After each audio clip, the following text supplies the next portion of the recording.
Bienvenidos a Misterios Expuestos. Donde quiera que estés y hasta donde sea que nos escuches, te damos la bienvenida. Transmitiendo desde la parte baja de la cuarta dimensión, mejor conocida como Norte Carolina, mi nombre es Alejandro, y como siempre, listo para traer un misterio más hasta tus oídos en este martes misterioso. Gracias por acompañarnos en el podcast que nunca ha tenido un encuentro con los hombres de negro, pero si lo tuviéramos, desde luego que sería con la versión de Will Smith y Tommy Lee Jones.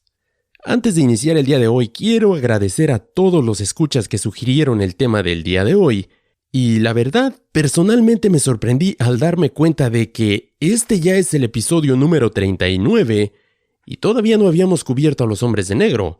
Y la verdad sí he de ser sincero, casos como este que ya han sido cubiertos 1,000,000 de veces por otros podcasts, lo que menos quiero es convertirme en alguien que solo va a contarte lo mismo que ya escuchaste en otro lado. Digamos que tú sabes que siempre me gusta aportar un poco más a todos los episodios que presento. Pero, en fin, vamos a hacer lo posible para no defraudarlos y espero que lo disfruten. Son conocidos como un grupo de hombres a cargo de mantener en secreto uno de los fenómenos más fascinantes de las últimas décadas, en ocasiones llegando a los extremos de eliminar a aquellos que pudieran poner en riesgo los secretos celosamente guardados del fenómeno UFO. Hoy hablaremos de los hombres de negro. Comencemos.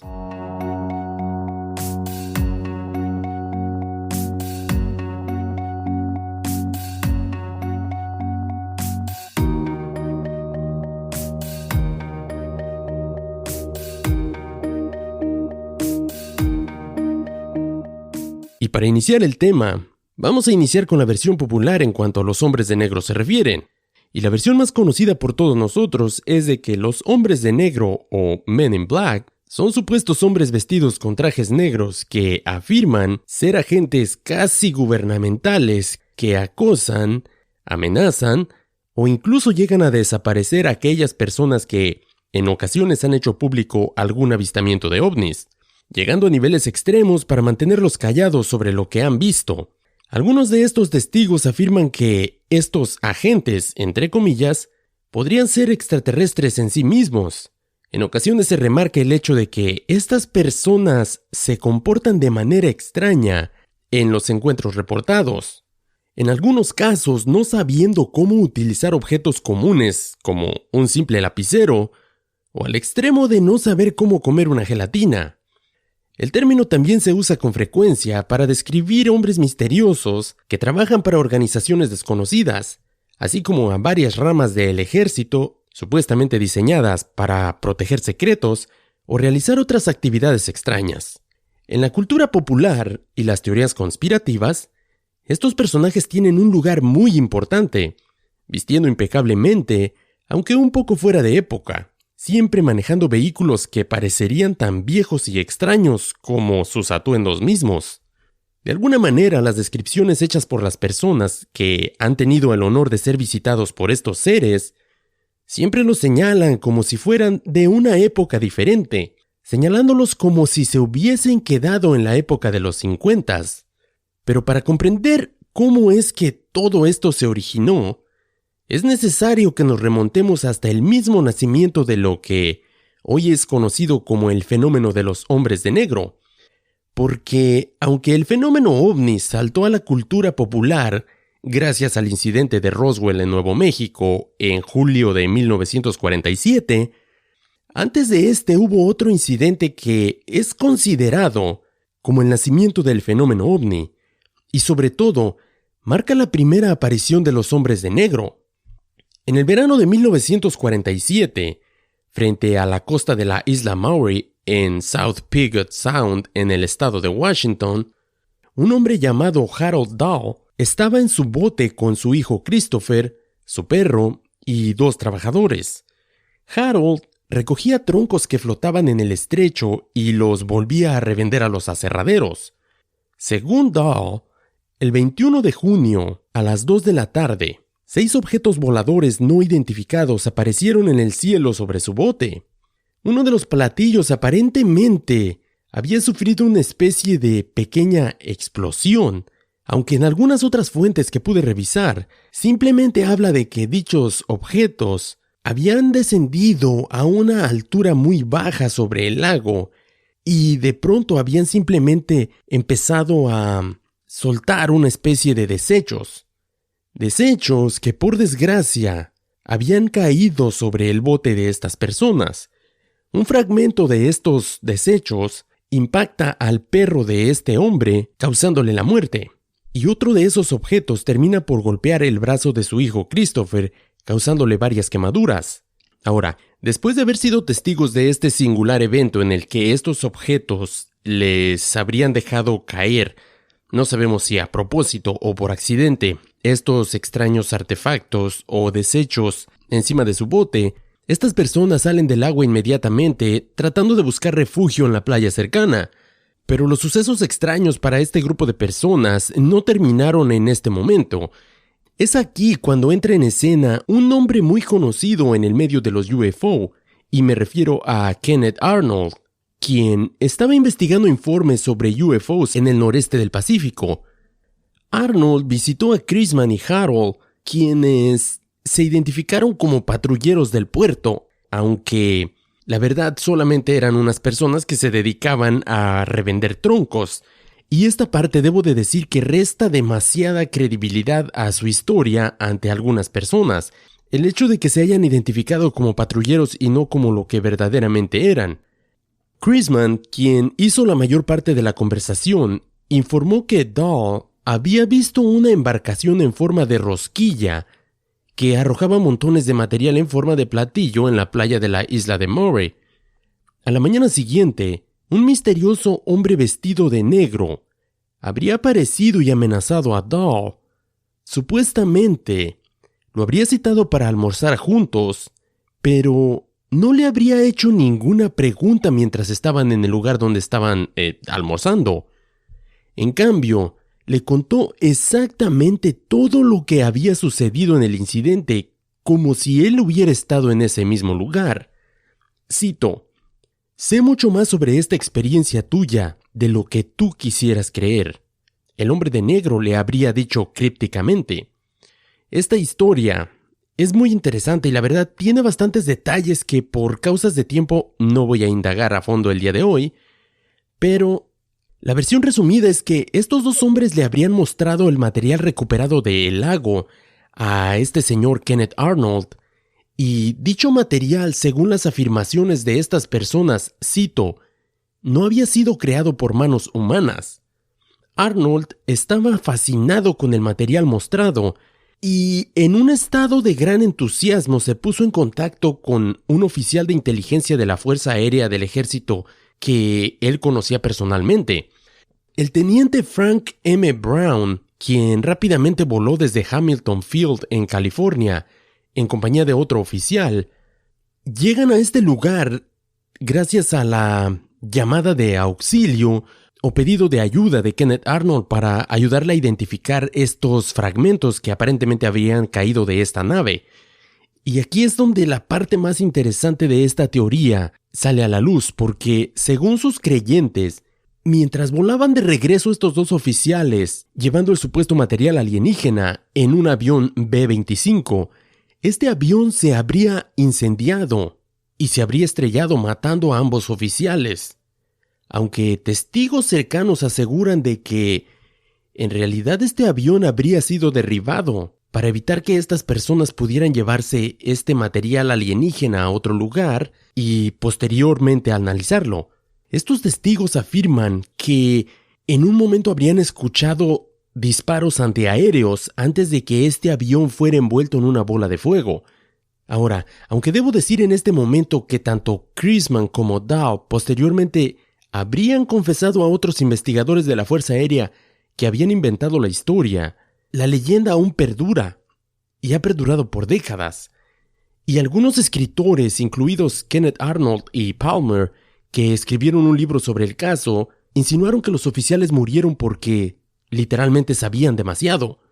Ahora, en su defensa, la verdad me parece extraño de que en un mundo en el que el fenómeno ovni aún no existía, se le hubiese dado tanta importancia a este caso si hubiese sido un fraude como el gobierno afirmó tiempo después. Y en cuanto al accidente, este fue real y estas 2 personas murieron. Y recordemos que esto es justo después de la Segunda Guerra Mundial, por lo que estas personas que declararon que habrían escuchado batería antiaérea sabían exactamente cómo sonarían estas armas. Este caso, como señalé, marca la primera vez en la que los hombres de negro aparecen para intimidar a algún testigo y, por razones obvias, no voy a repasar cada uno de los casos en los que se les atribuye alguna acción contra alguien que presenció o dijo algo que no debía.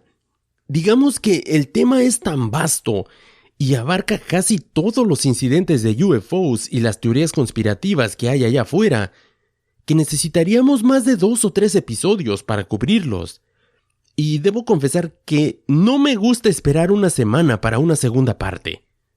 Pero, por otro lado, sí vamos a exponer los casos más importantes. Y como ya mencioné al inicio del episodio, la mayoría de estos casos nos muestran estas extrañas personas, o lo que sea que fuesen, implementando tácticas de intimidación para persuadir a los testigos de hablar o continuar con sus investigaciones en los casos de UFOs. Un caso bastante conocido es el de el Dr. Herbert Hopkins, quien trabajaba como consultor en un caso de ovnis en el estado de Maine. Una noche recibió una llamada telefónica de alguien que pretendía ser un activista de la comunidad ovni, preguntándole si podía visitarlo para discutir el caso en el cual Hopkins estaba trabajando. El señor Hopkins le dijo que estaba bien, imaginando que esta persona llegaría al día siguiente, pero para su sorpresa, solo unos segundos después, esta persona ya estaba en su puerta. Esta parte es por demás interesante porque esta persona tardó en llegar a la puerta, lo que le tomó al señor Hopkins caminar desde su cocina a la sala. Y él mismo informó que hubiera sido imposible para cualquier persona haber llegado tan rápido, incluso si le hubiesen llamado de la casa de al lado. Y aunque en nuestros días esto sería posible, sin ningún problema, recordemos que en esos días no existían los celulares, o por lo menos no que nosotros sepamos. En fin, según cuenta Hopkins, este hombre tenía un traje negro y corbata negra, y tenía apariencias faciales muy inusuales, sin cabello, ni cejas, y una figura extremadamente pálida. Es también en este caso donde se da por primera vez la famosa descripción que menciona la falta de boca en este personaje, y que al parecer solo sería una línea de color rojo en lugar de labios, incluso manchando los guantes que esta persona utilizaba en momentos para pasar la mano por donde debería de estar su boca. Hopkins aseguró haber visto cómo se manchaba ese guante blanco con restos de el labial que parecía solamente dibujar una línea donde su boca debía haber estado. La mascota de Hopkins, además, un pequeño perro, comenzó a ladrar erráticamente en el momento en que el hombre entró a la casa. Después de que el extraño visitante terminó de interrogarlo sobre el caso ovni que esta persona estaba investigando, la visita se volvió aún más extraña. Este hombre de negro informa a Hopkins que había 2 monedas en el bolsillo del señor Hopkins, lo cual era correcto, y le pidió que sacara una. Hopkins obedeció y sostuvo la moneda, un centavo nuevo y brillante en la palma de su mano. El hombre de negro le dice a continuación a Hopkins que fijara la vista en esta moneda. Después de unos momentos, la moneda tomó una apariencia plateada y luego pareció desenfocarse, luego comenzó a desvanecerse y finalmente habría desaparecido por completo. Luego preguntó si Hopkins estaba familiarizado con el presunto secuestro de ovnis de Barney y Betty Hill. Hopkins respondió que había oído hablar de Hill, pero tenía la impresión de que Barney había muerto en un pasado no muy lejano. Este hombre de negro informó a Hopkins que estaba en lo cierto. Barney no tenía corazón, dijo este hombre, al igual que tú ya no tienes una moneda. Hopkins, muy conmocionado por el encuentro, siguió el consejo del hombre, quien le sugirió que desapareciera todos los archivos que tenía relacionados con el caso de UFO, y obviamente esta persona lo hizo. Por desgracia, de esta manera fueron eliminados cualquier otra prueba de este encuentro. Otro caso por demás interesante es el que envuelve a otro investigador del fenómeno ovni, el Dr. Albert K. Bender. Fue un investigador extremadamente inteligente que fundó la Asociación Internacional de los Platillos Voladores. En 1955, según esta persona, su investigación estaba a punto de dar buenos frutos y mientras se preparaba para presentar un artículo que demostraría que el gobierno de los Estados Unidos habría encubierto en un grado u otro las pruebas de estos ovnis, esta persona planeaba publicar sus hallazgos en un sitio llamado Space Review. Eso fue hasta que supuestamente fue visitado por los hombres de negro. Bender afirma que 3 hombres vestidos de negro lo visitaron en su casa y le advirtieron que no siguiera adelante con el tema de los ovnis.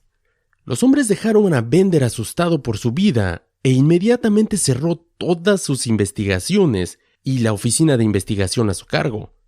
Muchas personas que lo conocieron afirman de que Bender fue un hombre cambiado después de este encuentro. Sus trabajos posteriores fueron divagantes, casi ilegibles, y parecía vivir una vida en constante ansiedad y terror. Este aseguró que siguió recibiendo misteriosas llamadas telefónicas, sin nadie al otro lado de la línea, hasta el final de su vida en el año 2002. Y esto es algo que muchas de las personas que habrían tenido contacto con los supuestos hombres de negro aseguran que les habría sucedido, puesto que, después de ser visitados, la mayoría mencionan el hecho de que sus líneas telefónicas al parecer habían sido intervenidas, aunque también hay quien afirma que esto solo sería paranoia debido a la extraña experiencia vivida. Otro evento relacionado con estas extrañas visitas es el que se relaciona con una muy famosa foto en la que aparentemente se habría capturado una extraña imagen conocida como el hombre del espacio. Esta famosa foto, en la que una imagen parecida a la de un astronauta aparece detrás de una niña. La foto del astronauta de Slowey Firth, como es comúnmente conocida, fue tomada por una persona de nombre Jim Templeton, quien se sorprendió al descubrir esta figura en el fondo de una foto de su hija. Supuso que no estaba a la vista de la cámara cuando tomó la foto, y nadie tenía idea de dónde había salido. La compañía Kodak verificó que la película era auténtica y la historia de Templeton se hizo pública. Poco después, recibió la visita de 2 agentes del gobierno, que se refirieron a sí mismos solo como agente número 1 y agente número 10. Exigieron ver el sitio de la foto y cuestionaron a Templeton sobre el evento. Cuando Templeton les dijo que no vio la figura personalmente y que solo se habría dado cuenta de la presencia después de revelar las fotos, los hombres se enojaron y salieron del campo para no ser vistos nunca más. Templeton, sin embargo, afirma que fue contactado más tarde por 2 empleados en una plataforma de lanzamiento de misiles de Australia, quienes afirman haber visto 2 figuras que parecían al hombre de la foto de su hija. Estas imágenes, sin embargo, habrían sido vistas en las cámaras de seguridad de una plataforma de lanzamiento de misiles, y esta plataforma estaba ubicada a solo 20 millas del campo donde Templeton tomó esta foto. Y este evento, aunque sucedió en Australia, la mayoría de los avistamientos o visitas de los hombres de negro se han dado en los Estados Unidos, lo que lleva a muchas personas a creer en la teoría de que estos seres serían parte del gobierno de este país de alguna forma, o más interesante aún, ser parte de un gobierno totalmente independiente del que vemos día a día. Y si me refiero a esta creencia de que existiría una especie de gobierno o poder alterno a las instituciones como el Congreso o la Casa Blanca, quienes defienden esta teoría afirman que uno de los objetivos de este gobierno obscuro, y en especial de los hombres de negro, sería el evitar que las personas se acerquen demasiado a la verdad que estas personas profesan. Y me refiero a que supuestamente seres de otros lugares ajenos a nuestro planeta estarían viviendo entre nosotros, y la labor de los hombres de negro sería mantener este secreto a toda costa. Vamos a un pequeño corte, y cuando regresemos, vamos a exponer un poco de esta teoría y qué tanta verdad hay alrededor de ella. No te vayas, regreso en un minuto.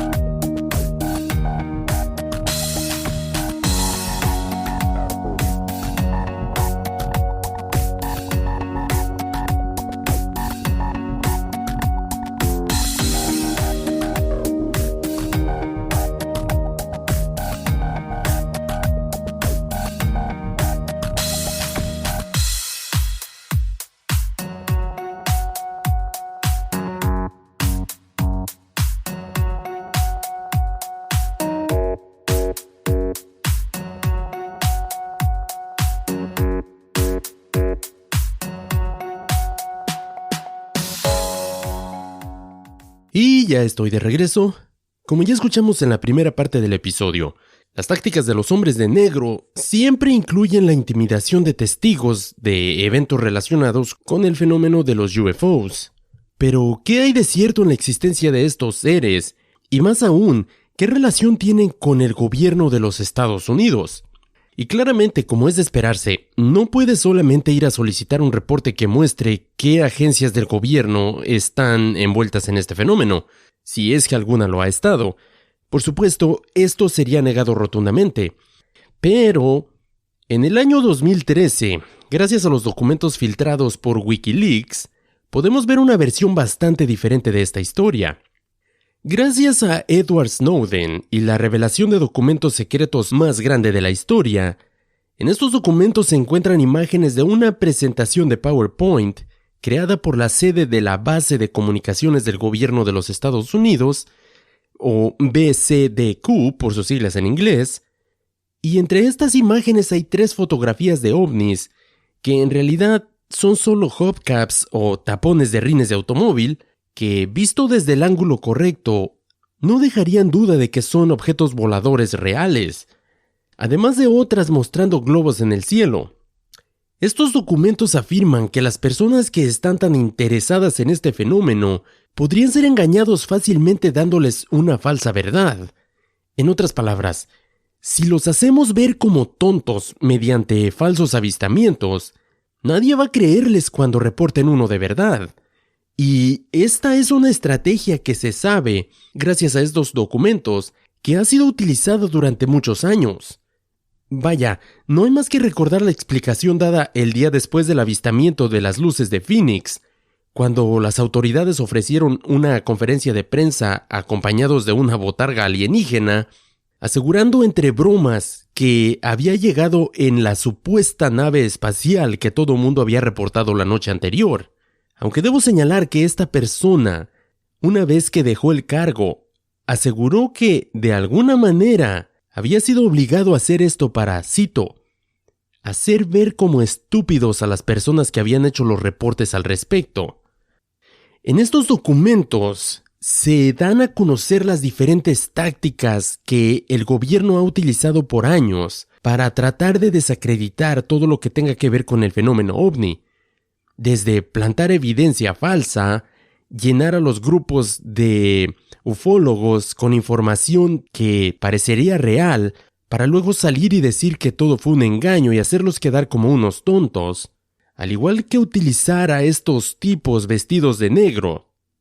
Y todo esto se manifiesta más claramente cuando hablamos de personas como Richard Doty, quien en el año 2013 saltó al ruedo de las conspiraciones, después de aparecer en un documental llamado The Mirage Man, o El Hombre Espejismo.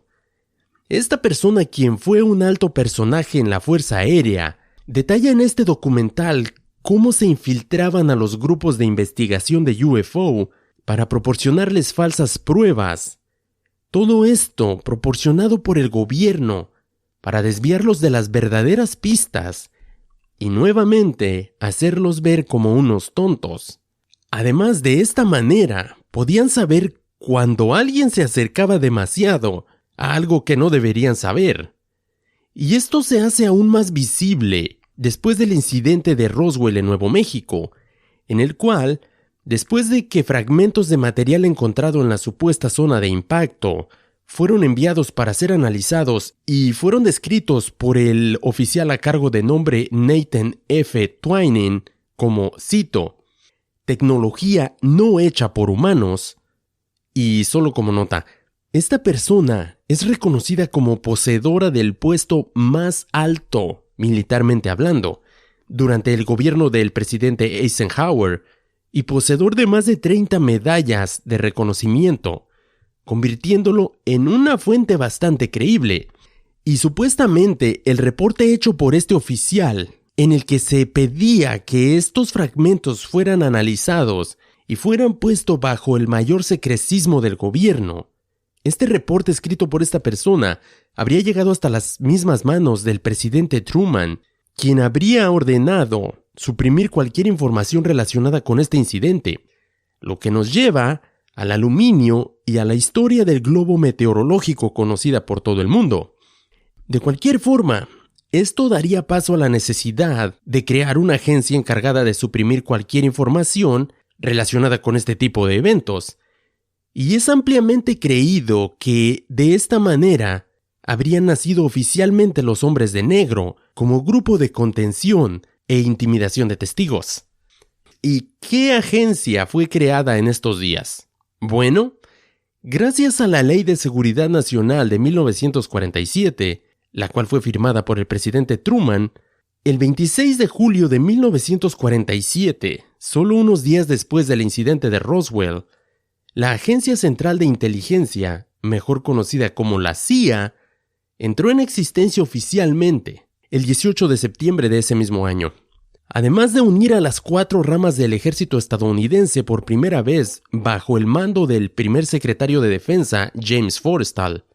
¿Coincidencia? En lo personal, no creo en coincidencias, pero hay quien dice que lo fue. Es en estos días, además, cuando el presidente Truman supuestamente solicitó mediante un memorándum a Forrestal la creación de un grupo especial para la investigación del fenómeno UFO, y esto habría dado paso a la creación de un grupo conocido como Majestic 12. Este grupo tendría la tarea de investigar y recolectar cualquier tipo de evidencia dejada después de cualquier avistamiento de algún UFO, y se cree que, aunque el primer avistamiento de los Hombres de Negro fue antes de estas fechas, estos habrían sido absorbidos por este grupo élite poco después del avistamiento de Roswell, y operando mediante los fondos destinados a través de un black budget o un presupuesto negro que no podría ser rastreado. Y aunque muchas veces este tipo de presupuesto ha sido negado, la verdad es que existe. Lo que nos lleva de regreso a WikiLeaks una vez más, pues según los documentos filtrados y un reporte del Washington Post, afirman que en el año fiscal del 2013, el black budget para las agencias espías del gobierno ascendió a $53 mil millones. Pero volviendo a Majestic 12, aparentemente, desde el inicio, James Forrestal no habría estado de acuerdo con la estrategia de mantener la información relacionada con los ovnis oculta del conocimiento del público, cosa que le habría ganado enemigos entre los otros 11 miembros del grupo, además de los altos mandos en el gobierno. La familia y conocidos de Forrestal afirman que de 1947 a 1948, este habría empezado a mostrar un cambio significativo en su forma de actuar, asegurando que estaba siendo vigilado y que su teléfono había sido intervenido. Reportó la presencia de extraños hombres de negro vigilándolo en todo momento, especialmente afuera de su casa. Se cree que estos eran parte de los hombres de negro o incluso miembros del mismo grupo de Majestic 12. El 29 de marzo de 1949, Forrestal renuncia a este grupo formalmente y se cree que fue debido al temor causado por el acoso de estas personas, quienes trataban de mantener los secretos conocidos por James fuera del conocimiento del público. Recordemos que para este momento, esta persona ya tiene 2 años trabajando en este grupo secreto o gobierno oscuro, como lo quieras ver, y todos los secretos a los que haya tenido acceso en esos 2 años, este grupo, los supuestos hombres de negro, iban a hacer cualquier cosa en su poder para que no salieran a la luz. De esta manera, y gracias al acoso sufrido por estos hombres de negro, esta persona termina renunciando, aunque después fue sabido que en realidad fue el mismo presidente Truman quien le había solicitado su renuncia, añadiendo un poco más de fuego a la teoría de que Forrestal quería revelar la verdad conocida por Majestic 12. Gracias a los problemas mentales y de salud, un supuesto ataque de nervios, James Forrestal fue ingresado al Centro Médico Naval Nacional, en donde estuvo recluido por alrededor de 1 mes, al cabo del cual uno de sus hermanos decidió que ya había pasado demasiado tiempo recluido en ese lugar, pero por desgracia no iba a ser tan fácil que pudieran dejarlo salir. La noche antes de que su hermano pudiera recogerlo, misteriosamente James Forrestal sufre un extraño accidente, cayendo desde la ventana desde el piso número 16 a lo que sería su muerte. Los secretos de Majestic 12 y los hombres de negro estaban finalmente a salvo. El problema con su muerte es el hecho de que la ventana a través de la cual se supone que cayó accidentalmente, pongámoslo de esta manera. Si te subes a la taza del baño y saltas por encima del radiador que se utiliza como calentador, tal vez podrías lograrlo, tal vez te podrías caer por esa ventana.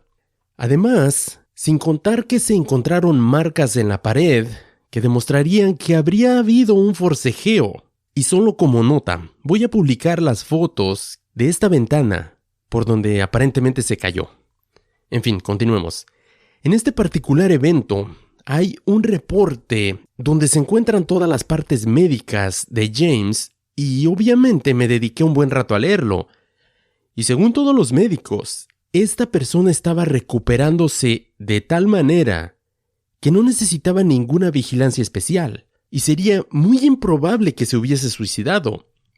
Por desgracia para el caso, el hecho de que nadie lo vigilara significa también que no iba a haber testigos.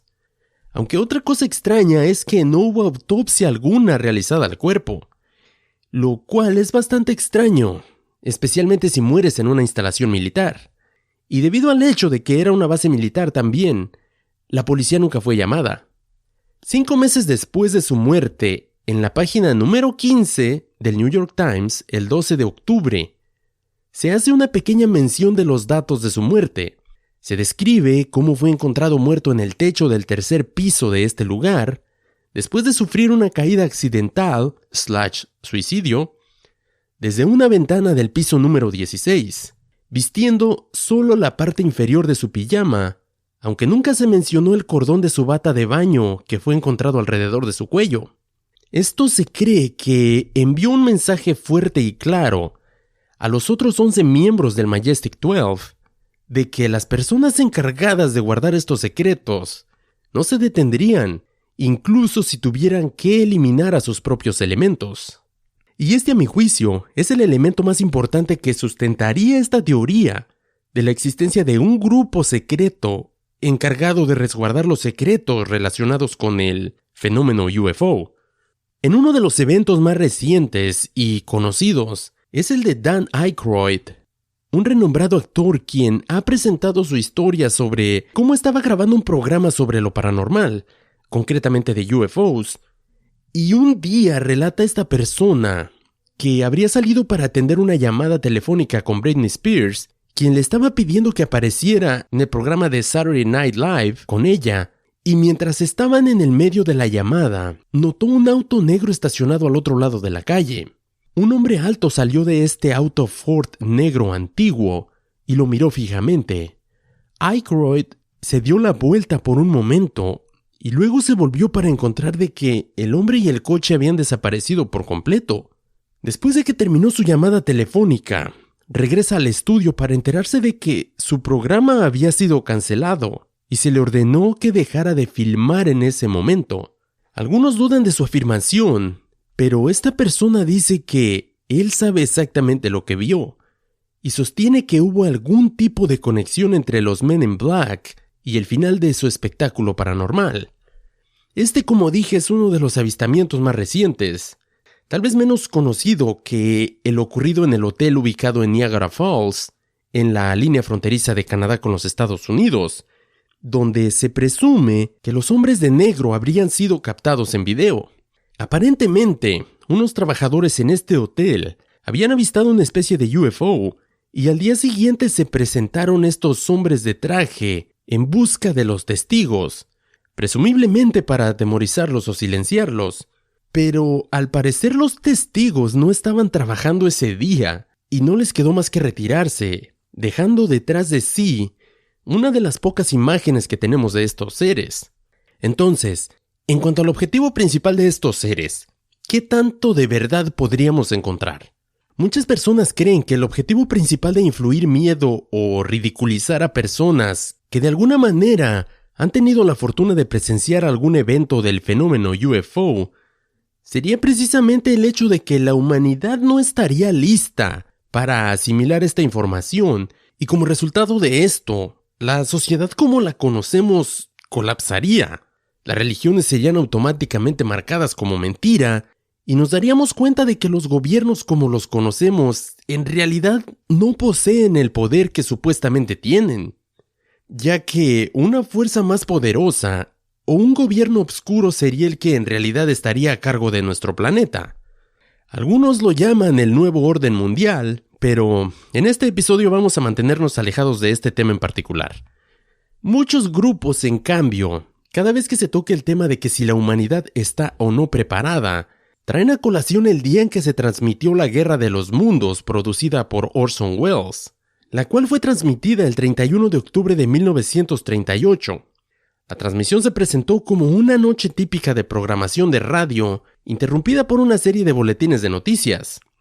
Los primeros flashes de noticias ocurren durante una presentación de música en vivo y describen una serie de extrañas explosiones observadas en Marte, seguidas de un informe aparentemente no relacionado de un objeto inusual que cae en una granja en Nueva Jersey, y el programa musical regresa brevemente antes de ser interrumpido por un informe en vivo, entre comillas, donde oficiales de policía y una multitud de curiosos habrían rodeado el extraño objeto cilíndrico que acababa de caer del cielo. La situación se intensifica cuando los marcianos emergen de dicho cilindro y atacan usando rayos de calor, que el reportero, en pánico, describe en la escena hasta que su transmisión de audio se apaga abruptamente. Esta transmisión, por increíble que parezca, causó una terrible conmoción en el público que la estaba escuchando y que nunca se dio cuenta de que simplemente era, una narración, una especie de obra de teatro transmitida por el radio, creando terror y pánico entre la población. Suena increíble en nuestros días que una simple transmisión de radio que habla de una posible invasión de marcianos generara el pánico y terror que ésta originó en sus días. Pero es precisamente la razón por la cual se afirma que grupos de control tal como los hombres de negro habían sido creados, debido a que según ellos no estaríamos listos para encarar una verdad como esta. Ahora, suena poco posible que un evento como ese se pudiera repetir. Pero la verdad es que 10 años después, se volvió a retransmitir exactamente la misma producción a través de Radio Quito, en Ecuador, dejando como resultado pánico masivo, los bomberos y la policía apresurándose a las calles para asistir a la supuesta invasión extraterrestre, y una vez que se dio a conocer de que no se trataba más que de ciencia ficción, los motines y destrozos dejaron como resultado la destrucción de la estación de radio, además de 7 muertos.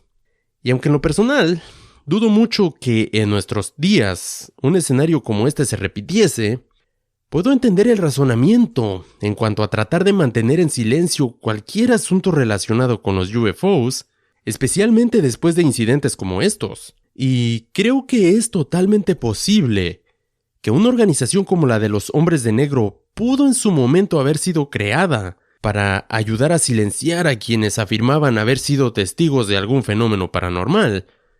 Y en cuanto al hecho de que Hollywood y sus películas nos estén preparando para una eventual revelación de estos secretos tan celosamente guardados, la verdad, si soy sincero, no apuesto por esta opción como una realidad próxima o inminente, pero debo decir que me gusta mucho este género cinematográfico, como a todos los amantes de las teorías conspirativas. No importa que en este caso la ficción esté muy alejada de la realidad. Aunque, tú que me escuchas, después de analizar toda la información que te he presentado, tienes la última palabra.